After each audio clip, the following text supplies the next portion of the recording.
What's up, fellow internet denizens? Welcome back to another episode of... Today, we'll be talking about dragons in real life. Of course, there's nothing magical or mystical about real life, so instead of going off of that, I'll be measuring each of these contenders with the following criteria: how close they are to dragons, in resemblance, how unique they are, and how much I like them personally. Gotta love bias. Also, just because something isn't dragon-like in appearance doesn't mean it doesn't qualify. There are a lot of plants and astronomical bodies here. So, let's start off with Python. I asked my spouse about Python because he's a computer guy, and here's what he told me, and I quote, "It's pretty good. It works." I know nothing about computing, but I trust him. Thank you, Snuggles. Apart from that, I know off the top of my head that Python was probably not named after the dragon that Apollo slew at Delphi. I give this programming language a C++.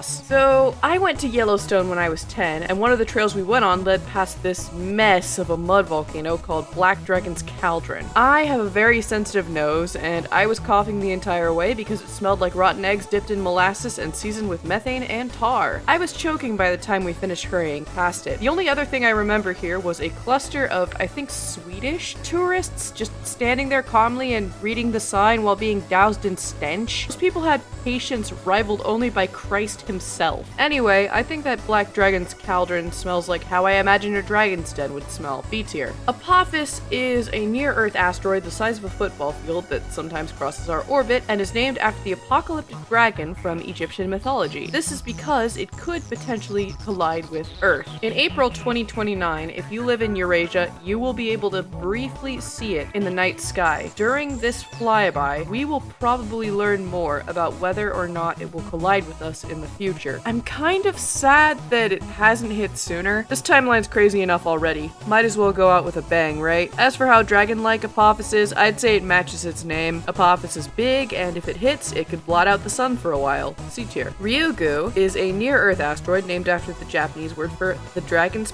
Palace. The Japanese set a probe up there, and they have since brought back several amino acids in their sample, which is awesome. Also, just after analysis began, we accidentally contaminated the sample with Earth bacteria. To be fair, we've done that to several space objects at this point. There are tardigrades on the outside of the ISS after all. Overall, I can't find much on Ryugu aside from its connections to life, but I do think asteroids and dragons are very much alike. There are a lot of tales of asteroids hatching into dragons, such as the Gassianditha. B tier for now. The life thing's really cool. In Eastern astronomy, there are 4 major constellations, each made up of several minor constellations, or mansions. These exist around what we Westerners see as the zodiac. One of these big 4 is the Azure Dragon of the East. The Azure Dragon is used in feng shui and is associated with wood, creativity, Jupiter, and Kiyomizu Temple in Kyoto. If you want to see the Azure Dragon in the sky, he appears in Virgo, Libra, Scorpius, and a little bit of Sagittarius. Scorpius is my favorite constellation, so I may be a little biased here, but I'm giving this a solid S. Also in Eastern astronomy, we have a constellation called Tongshe, or the Flying Serpent. He's located in Lacerda, or the Western constellation of the Lizard, and stretches into Cassiopeia and some of Andromeda. I wonder if it's in the Lizard constellation by coincidence, or if there was like some kind of conversation between Eastern and Western astronomers that I don't know about. Tongshe represents a mythical 2-headed flying serpent who mates with tortoises and is the king of all aquatic creatures. He is part of the Black Tortoise of the North mega constellation, which is fitting. He also appears in a line of a poem by the great general Cao Cao. The divine tortoise, though it lives long, will eventually die. The Tongshe rides the mist, yet it will eventually turn to dust. I think that's beautiful. B tier. The Western constellation Draco is a representation of Ladon, one of the dragons that Heracles slew. Ladon was a dragon with 100 heads, and it guarded the tree with the golden apples and was cared for by the Hesperides until his untimely death. He was also Hera's pet. When Ladon was slain, Hera put him in the sky around the North Pole. Due to precession, or the Earth's cyclical wobble, Draco used to be the northernmost constellation, and some of its stars, Shawei and Thuban, were pole stars until around 1000 BC. C. Also, if we lived on Mercury, Omicron Draconis would be our pole star, B tier. After Heracles killed Hydra, Hera also put Hydra in the sky as one of the biggest constellations, rivaled only by Eridanus. Hydra is relatively dim, but in the right areas you can see it under Cancer, Sextans, Crater, Corvus, and Virgo. B tier. I'm not a big fan of it. I still appreciate it as an astronomy nerd though. One of my friends growing up had a bearded dragon named Toothless, who was a lovable little weirdo who ate every egg that she laid. Bearded dragons are docile Australian reptiles who eat vegetables and bugs. They're rather easy to care for, and if you feed them enough carrots, they turn orange.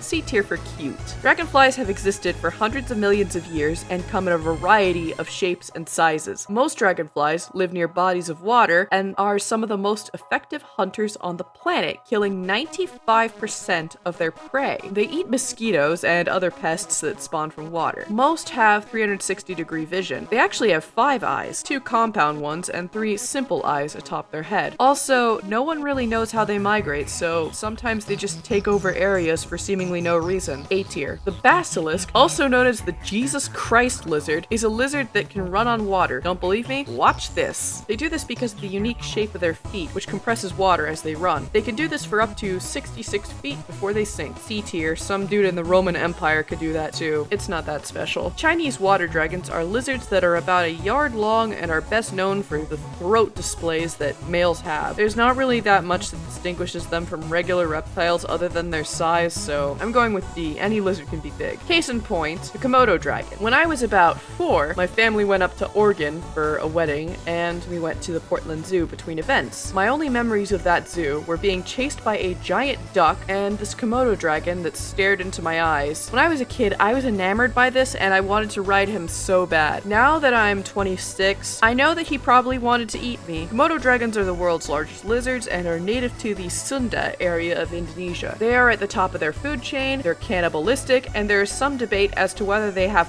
poison or not. Also, they can go through parthenogenesis, meaning that they don't need men to make eggs. Komodo dragons are my favorite lizards. A tier. Blue dragon sea slugs are a type of nudibranch that is about 3 centimeters long. They're pretty, but if you pick them up, they will sting you. Their sting can cause nausea, vomiting, allergic reactions, and discoloration. They get this venom from eating Portuguese man-o'-wars. One of the most common traits among dragons in mythology, aside from how beautiful they are, is how poisonous they are, so I'm giving the blue dragon sea slugs an A tier. The quetzal is a beautiful Mexican bird with long green tail feathers. They are thought to have been the inspiration for the various feathered serpent gods of Central America. Quetzals are omnivorous, eating avocados, bugs, and frogs. The female always lays 2 eggs, and both parents always take care of their children. They often live in dried stumps. Quetzals are also the name of the Guatemalan currency, which I would imagine a Quetzalcoatl hoarding. S tier. Named after the Greek Dracana, echidnas are big, adorable, hedgehog-like mammals that lay eggs. In fact, they make up 4 out of only 5 egg-laying species of mammals in the entire world. They're found in Australia and New Guinea, and their snouts can sense electrical impulses, which they use to hunt insects. They have cute little eyes, hands like shovels, and they eat ants. While echidnas aren't reptilian by most matrix, they're still very unique, and they're my favorite mammal. Hell, when I was little, I got to pet one at a petting zoo, and I don't think I've ever come down from that high. B tier. Pythons, unlike the computer program, are named after the dragon that guarded Delphi until Apollo slew him. They're your standard snake, just long ambush predators, which I would imagine dragons would probably also be ambush predators if they existed. C tier. Leafy sea dragons are closely related to seahorses, and likewise, the males are the ones to get pregnant. However, instead of using a pouch like most seahorses, male leafy sea dragons use a spot under their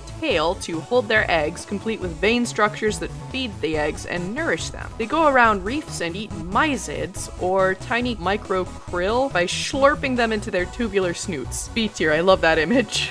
Dracovolans are large lizards that have elongated webbed ribs that they use to glide around the rainforest. Both males and females do mating displays, which involve spreading one's wings and doing push-ups, kind of like your standard fence lizards, but with weird rib stuff. C tier. Pink dragon millipedes are spiky hot pink millipedes. Like all millipedes, they curl up into balls and secrete cyanide from their pits when they're scared. Unfortunately, while they are pretty, I can't really find much on them apart from what soil they live in. I do find millipedes, like, in general, kinda yucky, but these ones are less yucky and they do have a sort of breath weapon thingy, so C tier, I guess. Dragonfish are one of those creatures that if there were a god, he probably did not intend for anyone to see. Dragonfish are from the twilight zone of the ocean. They are horrid creatures the size of a quarter that are covered in bioluminescent lights. The females migrate to the surface at night and hunt using a bioluminescent beard. They also have crystals on their teeth, making them sharper. The weird thing is, we don't really know much about the males. We know that they don't have digestive systems or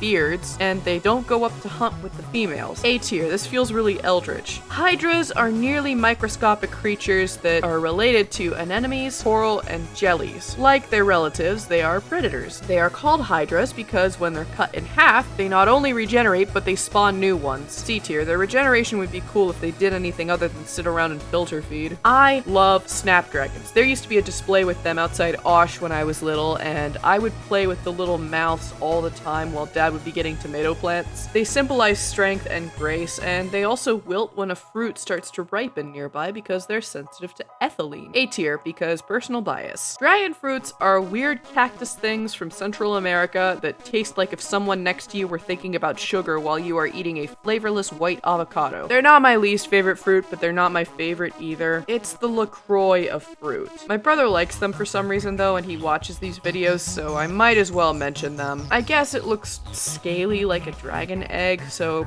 points there. C tier. I do not like orchids. They feel like they're trying too hard to be pretty, but I just don't see it. They don't even smell pretty. The dragon's mouth orchid isn't an exception here. Apparently they have some kind of ultraviolet pattern that attracts bumblebees, but every flower does that! These ones don't even look like a dragon's mouth. F tier. The dragon arum is an odd flower with leaves shaped like a dragon's paw. The flower, called a spadix, is a long spear with one petal surrounding it, and its bloom lasts around a day or so. They also have a uniquely bad smell, allegedly. I do not like flowers that smell bad, but I like the uniqueness of it, so I guess C tier for now. The dragon tree is a bulbous tree that has scaly bark and frond-like leaves. Its sap is called dragon's blood and is called this because allegedly, when Heracles killed Ladon, this was the tree that he slew him on, and Ladon's blood was imbibed into the tree. Dragon trees grow slowly and are able to survive extreme temperatures. I would say this is probably one of the most dragon-like things we've talked about today. A tier. I am taking a break from dragons for a couple weeks because I'm kind of burnt out on them, but I will still be making videos, so if you want to hear me yap about other things, stay tuned. I will probably be back to dragons in 2 to 3 weeks. Anyway, thanks for watching. I've been Alien Daydreamer, and I am out. Bye!